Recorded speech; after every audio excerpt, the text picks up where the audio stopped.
Que a paz do Cristo encontre guarida em nossos corações, nessa noite de 5 de abril. Ontem o nosso amigo Marcão, se estivesse por aqui, estaria se tornando sexy, né?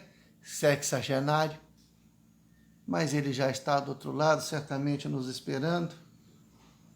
E é com alegria que nós mandamos a ele um abraço fraterno e carinhoso, na certeza de que ele vai receber.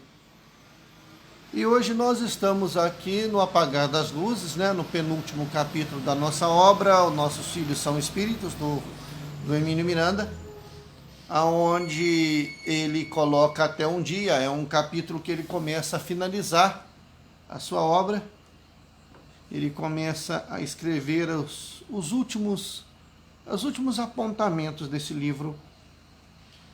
E novamente o Miranda, o Hermínio, ele vai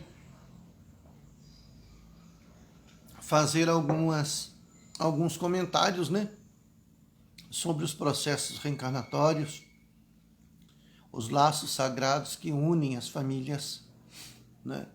É um palco onde os atores se encontram, revezam seus papéis, acertam suas dívidas, né? Alinham pontos de vista, né? Você recebe o seu filho na exata medida que você o deixou em outras existências, né? Você recebe o seu pai na exata medida do que você precisa, né? E nós estamos vendo que precisamos entender os laços, né? Que muitas vezes a sociedade ela vai evoluindo, ela vai mudando as suas concepções, e nós nos perguntamos como é que fica a questão espiritual diante das novas famílias. O que muda, né? Nós hoje temos casais homoafetivos que adotam uma criança. O que muda? Absolutamente nada. O compromisso não é com o corpo físico, mas é com a alma, né? Se você se descobriu homossexual, cuidado com a promiscuidade, né? Viva a sua sexualidade com respeito ao outro, né? Conseguiu constituir uma família com um parceiro ou com uma parceira? Quer adotar uma criança? Faça! Se o seu coração pede, faça. Faça na certeza de que vocês vão encontrar uma alma muito querida, muito cara, muito afeta aos dois, que vai completar a sua vida. Não faça se não for de comum acordo. Não faça se não for vontade dos dois. Porque a hora que os dois estiverem afim é porque vocês se encontraram no plano espiritual com aquele espírito que vocês vão adotar e ele vai chegar. A vida, ela coloca as coisas de tal forma, gente, que se a gente contar algumas histórias fica parecendo roteiro de filme, né? Eu conheci um rapaz que encontrou o irmão gêmeo dele no exército.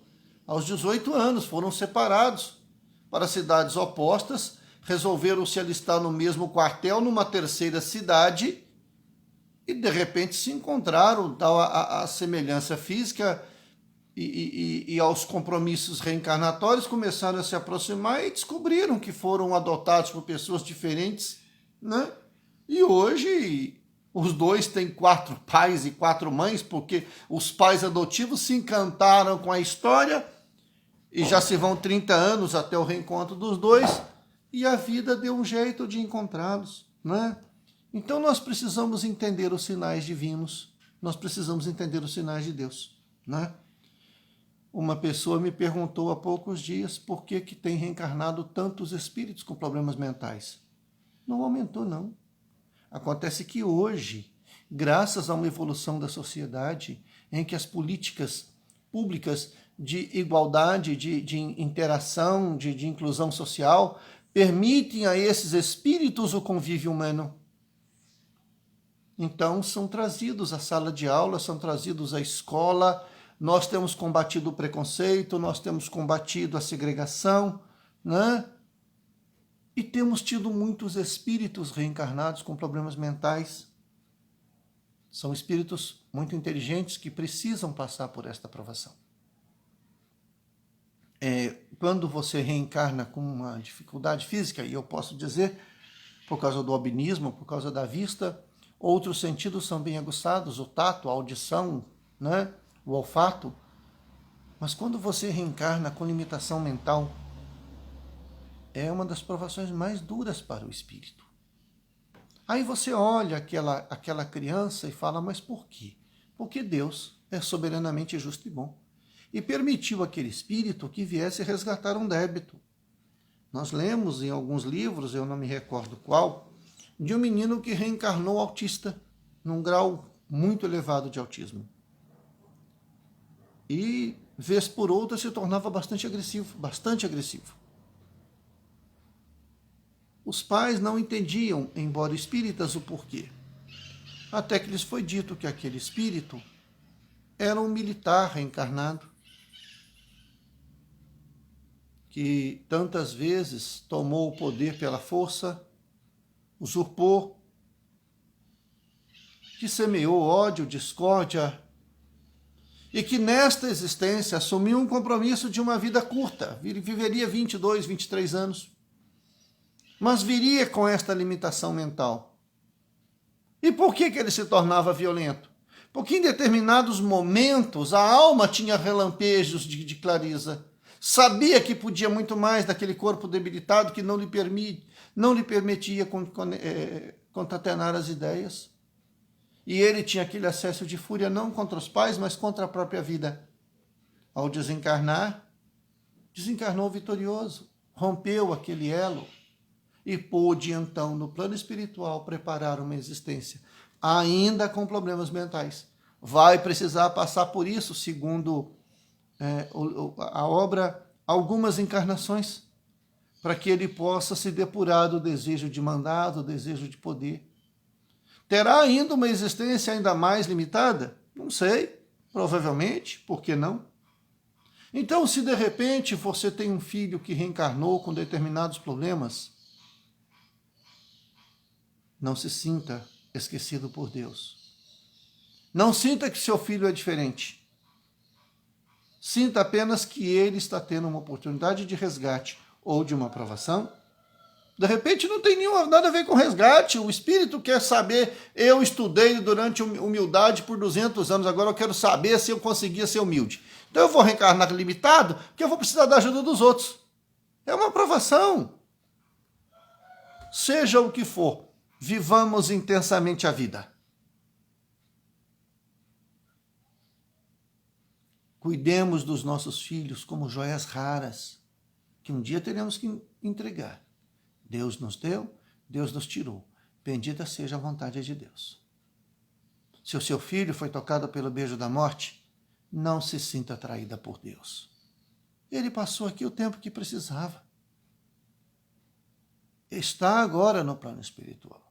Eu não imagino o tamanho da dor que uma mãe sente quando perde um filho. Não imagino, porque eu nunca passei por isso.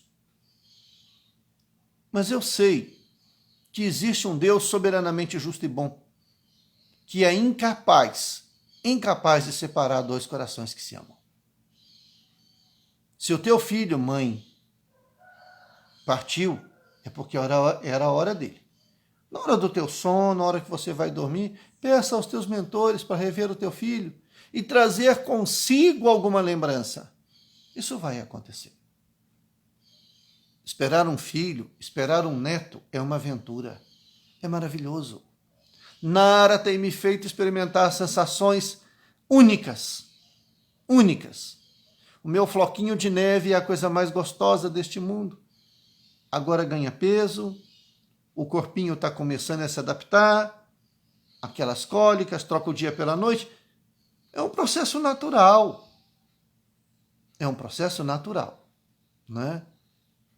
Mas é tão bom. Cada criança que nasce é uma prova de que Deus ainda confia na humanidade.